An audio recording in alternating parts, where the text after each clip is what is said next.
යමි ඩයරි අපේ channel එකත් එක්ක එකතු වෙන ඔයාලට සුබ දවසක් වේවා කියලා ප්‍රාර්ථනා කරනවා. අද මම චොකලට් බිස්කට් විතරක් පාවිච්චි කරලා රසම රස චොකලට් කේක් එකක් පහසුවෙන් හදන විදිය තමයි ඔයාලට කියලා දෙන්න යන්නේ. ඒකට බටර්, බිත්තර, oven කිසි දෙයක් පාවිච්චි කරන්නේ නැතුව තමයි හදන්නේ.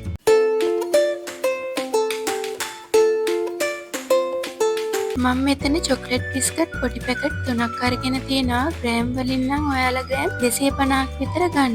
ඔයාලට කැමති චොකලට් බිස්කට් වර්ගයක් මේකට පාවිච්චි කරන්න පුළුවන්. මම දැන් මේ විදියට චොකලට් බිස්කට් වල මැද අයිසින් එක වෙන් කරගන්නවා. ඒ වගේම මතක් කරන්නම් ඔයා අපේ channel එකට අලුත් කෙනෙක් නම් අපේ channel එක subscribe කරලා ළඟම තියෙන bell icon එක click කරලා තියාගන්න. එතකොට අපි වීඩියෝ එකක් දැම්ම ගමන්ම ඔයාලට බලා ගන්න පුළුවන්. මම දැන් අයිසින් ටික ඉවත් කරගත්ත බිස්කට් ටික මේ විදියට බෝල් එකකට දාගන්නවා.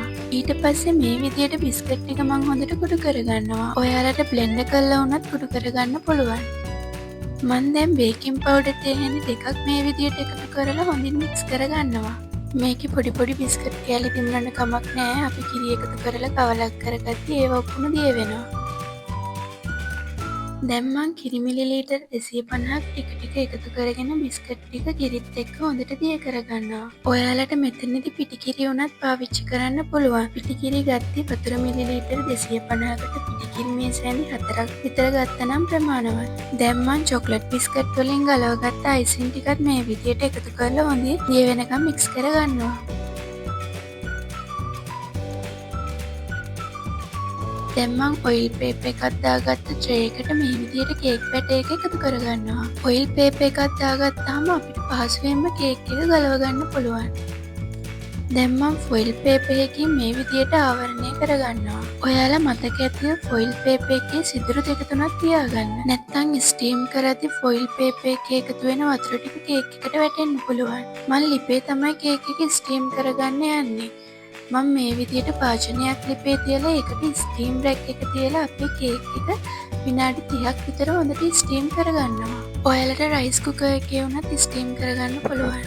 මේ තියෙන්නේ විනාඩි 30කට විතර පස්සේ අපේ චොකලට් බිස්කට් කේක් එක. මේක oven එකේ බේක් කරගන්නවා නම් සෙල්සියස් අංශක 150ට විනාඩි 15ත් 20ත් අතර කාලයක් බේක් කරගන්න. මම දැන් මේක උඩට චොකලට් එකක් ටිකක් දියාරුවට දිය කරගෙන එකතු කරගන්නවා. ඔයාලට තික් එකට උනත් චොකලට් එක එකතු කරගන්න පුළුවන්. මම චොකලට් එක ටිකක් දියාරුවට එකතු කරේ කේක් එක ටිකක් තෙත ගතියට තියෙන්න ඕන නිසා. මේ තියෙන්නේ අපි අඩු අමුද්‍රව්‍ය ටිකකින් ලේසියෙන්ම හදාගත්තු අපේ චොකලට් කේක් එක. මේක හරිම රසයි. පහසුවෙන්ම හදාගන්න පුළුවන්. ඔයාලත් හදලා බලන්න. ගෙදර අය හැමෝම ආස වෙයි. රෙසිපි එක සම්බන්ධ මොන හරි ගැටලුවක් තියෙනවා නම් පහත කමෙන්ට් සෙක්ෂන් එකේ කමෙන්ට් එකක් දාන්න.